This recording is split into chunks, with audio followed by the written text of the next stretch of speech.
Habari.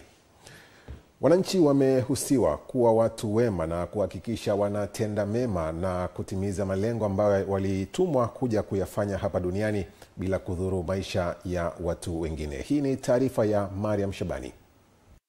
Wito huo umetolewa na Askofu Jackson Sostenes kwenye misa ya kuaga mwili wa Charles Hilary kwenye kanisa la Anglikana Ubungo jijini Dar es Salaam. Swala sio kwamba kifo kipo tu na kinatokea katika mazingira gani, basi tuache katika mikono ya Mungu.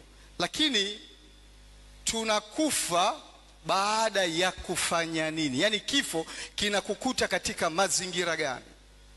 Maandiko niliyosema nasema kwamba Daudi akiisha kulitumikia shauri la Bwana akalala. Kwa hiyo kifo kilimkuta ameshatimiza wajibu wake, ameshatimiza kusudi lake ambalo Mungu amemweka katika uso wa dunia.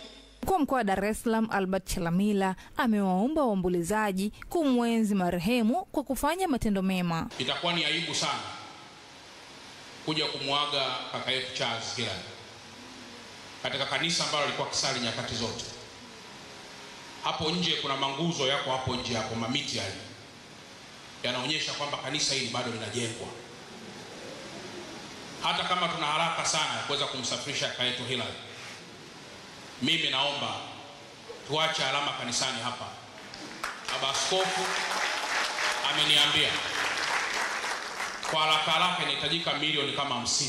IPP ni moja ya kampuni alizowahi kufanya kazi, na hapa wanaelezea umahiri wake kwenye kazi. Marehemu sasa alikuwa ni mtangulizi wetu, mtangulizi wangu. Mimi hapa nimemkuta kazini kama mwajiriwa wa IPP Media, na mimi pia nilikutana naye nafikiri kama mwaka wa 2005 nilipojiunga na IPP Media. Kwa hiyo ni gwiji mwenzetu kwenye tasnia na kuna mengi ambayo amefanyia nchi na tasnia kwa ujumla.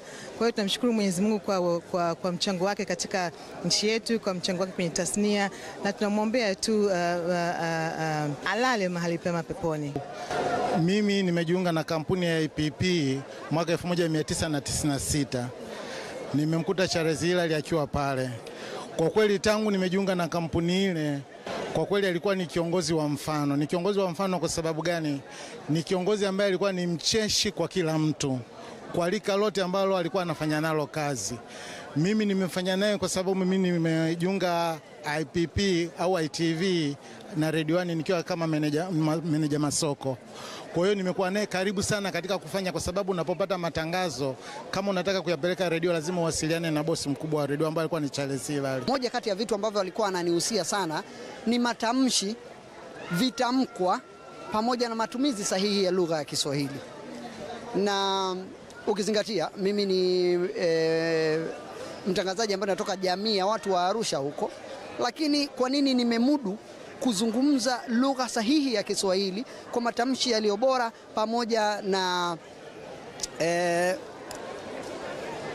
utangazaji unavyotaka, Kiswahili ambacho kinatakiwa kwenye utangazaji. Marehemu Charles Hilary alizaliwa Oktoba 22 mwaka 1959 na alifariki Jumapili ya Mei 11 mwaka 2025 akiwa ameacha mjane mmoja na watoto wawili, Faith pamoja na Josephine pamoja na mjukuu mmoja. Lakini mwili wa marehemu unatarajiwa kuzikwa kesho Mei 14 kwenye makaburi ya Mwanakwerekwe Zanzibar. Tutaendelea kumkumbuka Charles Hilary kwa uandishi wake mahiri na matumizi makubwa ya lugha ya Kiswahili, na kitu kikubwa ambacho amekuwa akiwasisitiza waandishi wengi ambao waliweza kupita mikononi mwake ni kuzingatia mizania na habari ambayo unaitoa uwe unaifahamu na uhakika nayo, ili kuweza kuepusha vitu ambavyo vinaweza kujitokeza hasa kwa kuwa na taarifa isiyokuwa sahihi. Nikiripoti kutoka kanisa la Anglikana Ubungo hapa jijini Dar es Salaam, jina langu Mariam Shabani wa